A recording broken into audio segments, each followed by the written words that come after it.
ഉത്രാടം തിരുനാൾ തിരുമനസിന്റെ സ്മരണയ്ക്ക് 1 വയസ്സ്.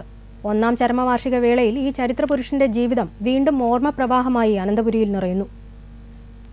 60 വർഷം മുമ്പ് മൺമറഞ്ഞ രാജഭരണത്തെക്കുറിച്ച് പുതുമുറക്കാർ ചോദിച്ചാൽ ഇതാണ് മഹാരാജാവെന്ന് കാണിച്ചു കൊടുക്കാൻ ഇത്രയും നാൾ നമുക്കൊരാളുണ്ടായിരുന്നു. ശ്രീ ചിത്തിരതിരുനാൾ മഹാരാജാവിന് ശേഷം രാജസ്ഥാനം ഔദ്യോഗികമായി ഇല്ലാതായെങ്കിലും അനുജൻ ഉത്രാടം തിരുനാളിനെ മഹാരാജാവെന്ന് അനന്തപുരി സ്നേഹബഹുമാനങ്ങളോടെ വിളിച്ചു. ജ്യേഷ്ഠന്റെ നിഴലായി നിന്നുകൊണ്ട് ചരിത്രമായ രാജകീയ ഉപചാരങ്ങളെ നേരിട്ടനുഭവിക്കാൻ കഴിഞ്ഞ ഒരേയൊരാൾ, ഇന്ന് ചരിത്രമായി വിശേഷിപ്പിക്കപ്പെടുന്ന ഓരോ മുഹൂർത്തങ്ങളെയും നേരിട്ട് കണ്ടയാൾ, അതായിരുന്നു ഉത്രാടം തിരുനാൾ മാർത്താണ്ഡവർമ്മ തമ്പുരാൻ.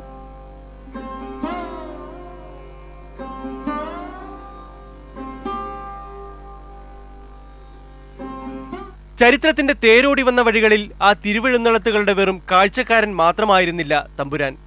ശ്രീപത്മനാഭന് രാജ്യത്തെ തന്നെ അടിയറ വെച്ച സമർപ്പണത്തിന്റെ ഉടവാളെന്തിയ കാവലാളായിരുന്നു മാർത്താണ്ഡവർമ്മ തിരുമനസ്.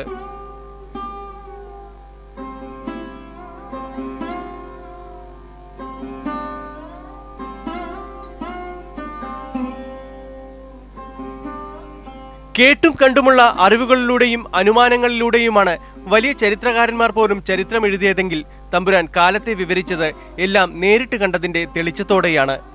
അതുകൊണ്ടുതന്നെ തിരുമനസിന്റെ ആത്മകഥ വെറുമൊരു ഓർമ്മക്കുറിപ്പല്ല, മറിച്ച് 1957 കാലം ചെയ്ത രാജപാരമ്പര്യത്തിന്റെ ചരിത്രം കൂടിയാണ്.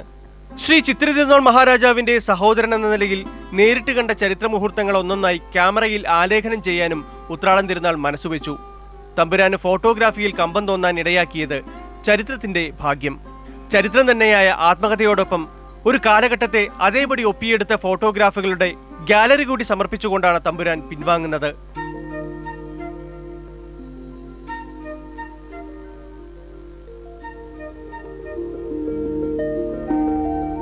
ജ്ഞാനവും വിജ്ഞാനവും ചേർന്ന ഒരു വാക്കുണ്ടെങ്കിൽ അതായിരുന്നു തിരുമനസ്. അമ്മ മഹാറാണിയുടെയും ജ്യേഷ്ഠൻ തിരുമനസിന്റെയും മേൽനോട്ടത്തിൽ ആംഗ്ലോ അധ്യാപകർ നടത്തിയ ശിക്ഷണം, സംസ്കൃത വേദപുരാണങ്ങളിൽ നിന്നും ആർജിച്ച സ്വത്വബോധം, വായിച്ചും നേരിട്ടും കണ്ട് പല കാലങ്ങളെ മനസ്സിലാക്കിയതിന്റെ ചരിത്രബോധം, മാറ്റങ്ങളെ ഉൾക്കൊണ്ട് പുതിയ കാലത്തെ അറിഞ്ഞും അനുഭവിച്ചും മുന്നോട്ട് നീങ്ങാൻ കഴിഞ്ഞതിന്റെ അനുഭവജ്ഞാനം, ഏതു ചോദ്യത്തിനും ഉത്തരമുള്ള വിജ്ഞാന സഞ്ചയമായിരുന്നു ഉത്രാടം തിരുനാൾ, അറിവിന്റെ തമ്പുരാൻ.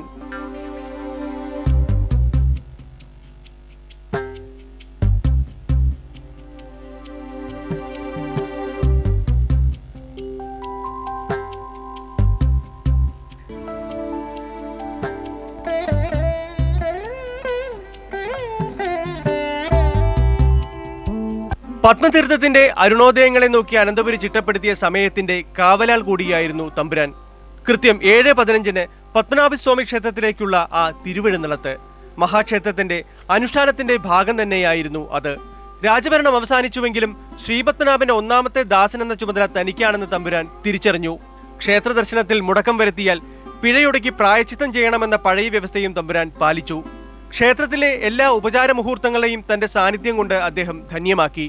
ആയിരാജ്യത്തിൽ നിന്ന് തുടങ്ങി വേണാടിലൂടെ തിരുവിതാംകൂറിലെത്തിയ 1200 വർഷത്തെ രാജപാരമ്പര്യത്തെ ജീവിതം കൊണ്ട് അദ്ദേഹം നിലനിർത്തി. പത്മനാഭസ്വാമി ക്ഷേത്രത്തെ ലോകാത്ഭുതങ്ങളിൽ ഒന്നാക്കി മാറ്റിയ സമർപ്പണ നിധി ശേഖരത്തെയും അറിഞ്ഞോ അറിയാതെയോ തമ്പുരാൻ ഇത്രയും കാലം കാത്തു. ശ്രീപത്മനാഭസ്വാമി ക്ഷേത്രത്തിലെ ഏറ്റവും വിശേഷപ്പെട്ട മുഹൂർത്തം അഥവാ മുറജപ വേളയിൽ തന്നെ ശ്രീപത്മനാഭൻ തമ്പുരാനെ തിരിച്ചു വിളിച്ചു. തിരുവിതാംകൂർ ഇളയരാജാവായ ശ്രീ പത്മനാഭദാസ ഉത്രാടം തിരുനാൾ തിരുമനസിൻ്റെ കയ്യിൽ നിന്നും എനിക്ക് സ്വർണത്തിലുള്ള പട്ടും വളയും സ്വീകരിക്കാനുള്ള ഭാഗ്യം ഉണ്ടായി. അതൊരു വലിയ പൂർവ്വ പുണ്യമായി ഞാൻ കണക്കാക്കുന്നു. അങ്ങനെ തന്ന കൂട്ടത്തിൽ അദ്ദേഹം ക്ഷേത്രകാര്യങ്ങൾ സംസാരിച്ചുകൊണ്ടിരുന്നു. ആ കൂട്ടത്തിൽ മുറജപമൊക്കെ കഴിഞ്ഞ് ലക്ഷദ്വീപം കാണുന്നുള്ള ആഗ്രഹം പ്രകടിപ്പിച്ചിരുന്നു.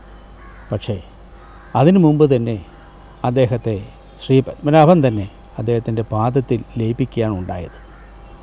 ഒരു കണക്കിന് ആലോചിക്കുമ്പോൾ അത് ശരി എന്നാണ് എനിക്ക് തോന്നുന്നത്. കാരണം ഭാവിയിൽ ഉണ്ടാകാൻ പോകുന്ന പ്രയാസങ്ങളെ നേരിടാനുള്ള മാനസികമായ ബുദ്ധിമുട്ടുകൾ അദ്ദേഹം നേരിടണ്ട എന്ന് ഭഗവാൻ മുൻകൂട്ടി തീരുമാനിച്ചതായിരിക്കാം അതിന് കാരണമെന്നും ഞാൻ വിശ്വസിക്കുന്നു. ഡിസംബർ 16 കഴിഞ്ഞ വർഷം ഇതേ സമയം ഉത്രാടം തിരുനാളിനോടൊപ്പം വേർപെട്ടു പോയത് ശരപ്പുളിമാല പോലെ നീണ്ടുകിടന്ന ഭരണപാരമ്പര്യ ചങ്ങലയാണ്. 1500 വർഷമായി വഞ്ചിനാട് നിലനിർത്തിയിരുന്ന കെടാവിളക്കണഞ്ഞു. ഇത് ചരിത്രത്തിന്റെ ഒരു മഹാസംക്രമം കൂടിയായിരുന്നുവെന്ന് പിന്നീടുണ്ടായ നാടകീയ മാറ്റങ്ങൾ തെളിയിക്കുന്നു.